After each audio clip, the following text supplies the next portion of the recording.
1868년 조선 평양 부근에서 탄생했습니다. 그는 함경도 지방에서 이름난 보수일 뿐만 아니라 백발백중의 산행꾼이었습니다. 사람들이 존경을 받는 홍범도는 보수들을 거느리고 후치령에 매복했다가 일본 군들을 습격하여 정을 뺏어내는 작전을 하여 놈들이 간담을 서늘케 했습니다. 그 후에는 삼수 갑산에서 이런 일이 거듭됐습니다. 이것이 조선 독립운동의 시초로 됐습니다.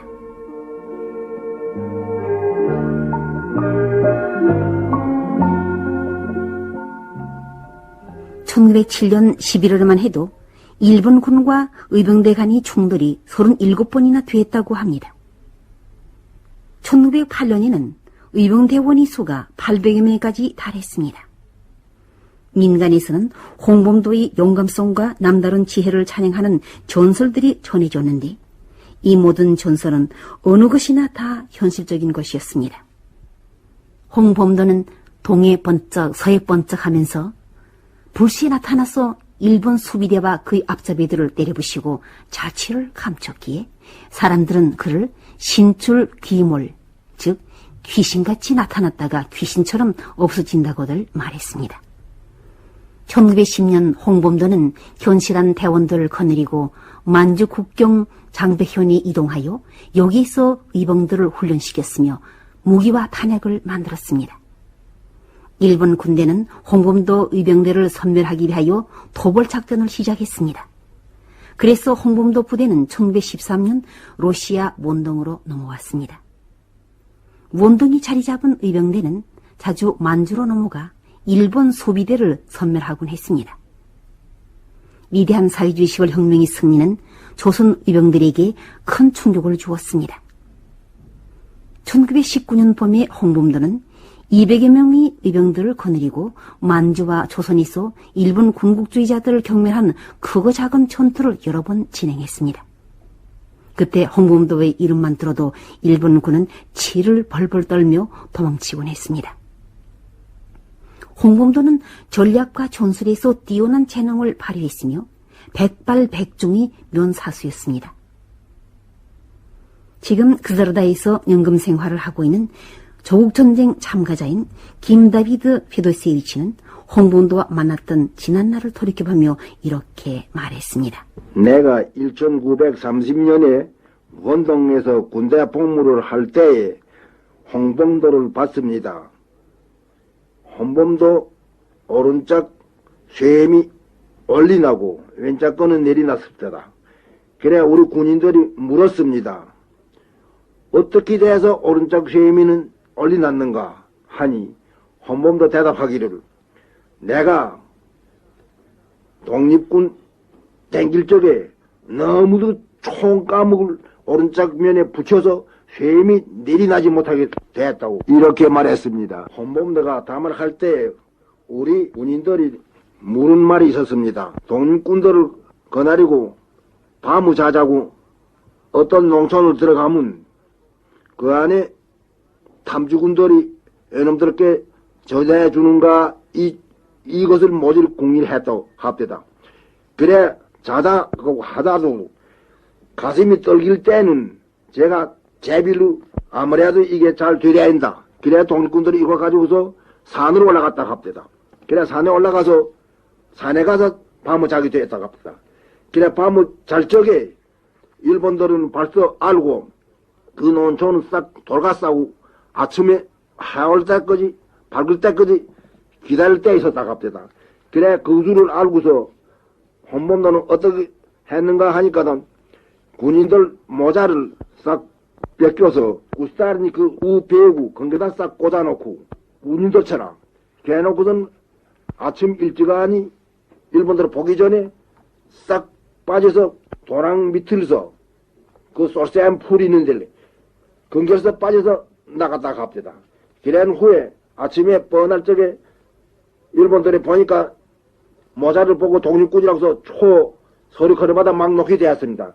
그래 놓으니까 서로 독립군들 논다는 게 일본들이 서로 자기 군인들 놓아 죽인 일만 했다고 합니다. 이런 소식은 한 이틀 후임 제 들었느라고 그런 말합니다.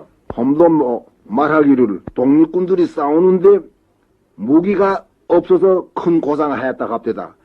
그래 일본 군인들이 지나가는 거 자사들 하고 있다가도 만약에 마병이 2명이 지나가면 두 철은 놓기 아까봐서 한나 가지고 잡자고 예선하고 거저러니 지나갈 적이면 한 바에 두 사람을 죽여놓고 그러고서 그 무기를 싹 아사 빼가지고 갔다 갑니다.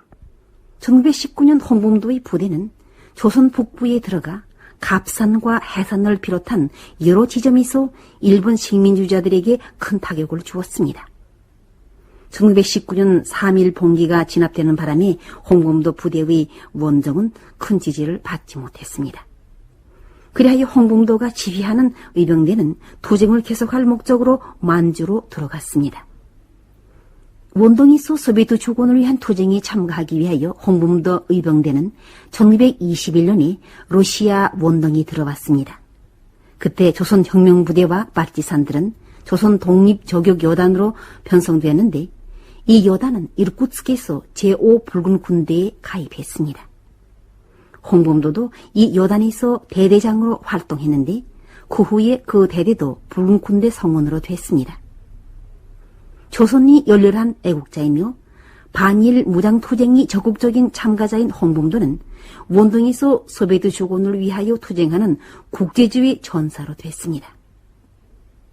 모스크바에 사는 김종순 여성은 홍범도를 2번이나 보았다고 합니다. 지금 그가 우리 기자에게 한 말을 들어봅시다. 내가 홍범도를 본 적은 1929년 소수민족구락부에서 10월 혁명 기념을 실적에 보았습니다.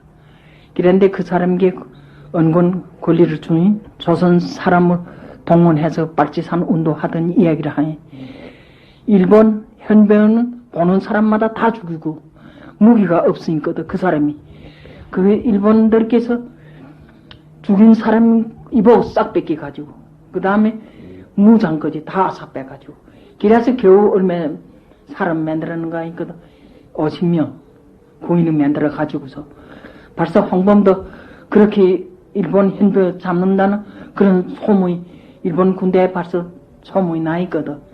그 사람들이 무엇이라고 말하는가, 이 홍범도를 잡아야 되겠다. 그러니까 홍범도 구인까지 다 잡아야 되겠다.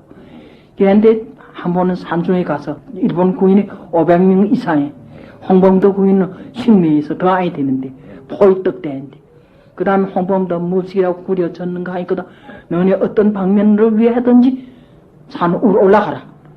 그러니까 일본 구인은 산 아래서 우리 있는가 해서 우리를 포위를 했는가 한다고. 그러니까 밤중에 새까만 데서 저거지 쳐놓고서 500명 일본 혁명들은 싹 죽고 그 다음에는 제비 구인의 50명에서 2명이 부상되고서 겨우 빠져나갔다고. 그리고 누구든지 재산을 그 사람들 도배를 해준 사람이 없지. 정말 산중에서 이보고 헐벗고 이렇게 고상해서 정말 독립하자 했다고. 그게 어떤 소비에트 국가에 이렇게 독립됐으니거든. 내 소비에트 국가에 여기와 동무들과 같이 기념생이거든. 반갑다고. 그 사람이 그렇게 한번 말한 것 보고.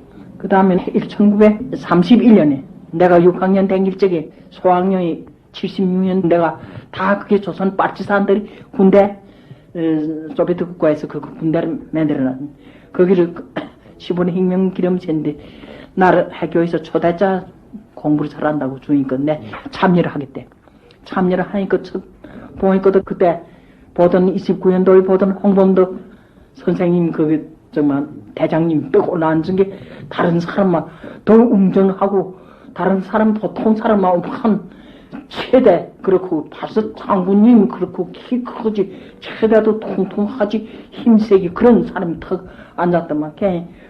그 다음엔 우라서 전 원동 이래 저 빨치산 대제 와사레브라고 왔을 때다. 걔 오니까도 군대에서 그저 천지를 진동하게 무식가를 두루 호보이를 그저 조선 그 군대인데 그렇게 놀더만 천지를 진동하게 내사 그거 모르지 그런 누구 왔는지를. 갱갱질하는 거 하니까 그 사람이 착 올라가서 홍범도를 그저 끌어안고서 이부 좀만 그 기계하니 저 사람 누군가 그 다음 나도 동미들까 물어보니 무엇이라고 말하는가 하니까 그 사람이 연해주 빠르지산 대제라고 그렇게 말하는 거 내가 산 홍범도를 두 번 내 기교했습니다. 소련 역사 대사전에는 1921년부터 홍범도의 파티산들은 소비에트 프리모리에서 소비에트 정권을 위하여 싸웠다. 이해 홍범도는 레닌이 접견을 받았다는 글이 적혀 있습니다. 1919년 소련 공산당원 리인섭의 회상기에는 1921년 12월 2일부터 1922년 1월 6일까지 홍범도는 모스크바에 와 있는 동안 블라디미르 이리치 레닌과 갈리닌을 만났다고 썼습니다. 그때 홍범도는 레닌에게서 권총과 군복을 받았습니다. 홍범도는 1927년에 소련 공산당에 입당했습니다. 조선의 독립과 해방을 위하여 일본 제국제를 반대해 투쟁한 이병대장 홍범도는 무언당에서 소비에트 주권을 위한 투쟁에서도 국제주의 전사답게 용감하게 싸웠습니다. 그는 1943년 10월 25일 76살에 세상을 떠났습니다. 혁명투사를 추호하기 위하여 울라디보스토크와 그자르다 한 거리에 홍범도의 이름을 부여했으며 몇 해 전에 그자르다에 홍범도의 큰 총동 반신상을 세웠습니다. 세대가 바뀌고 세월이 흘러가도 혁명투사들이 남긴 고귀한 업적은 언제나 잊을 수 없습니다.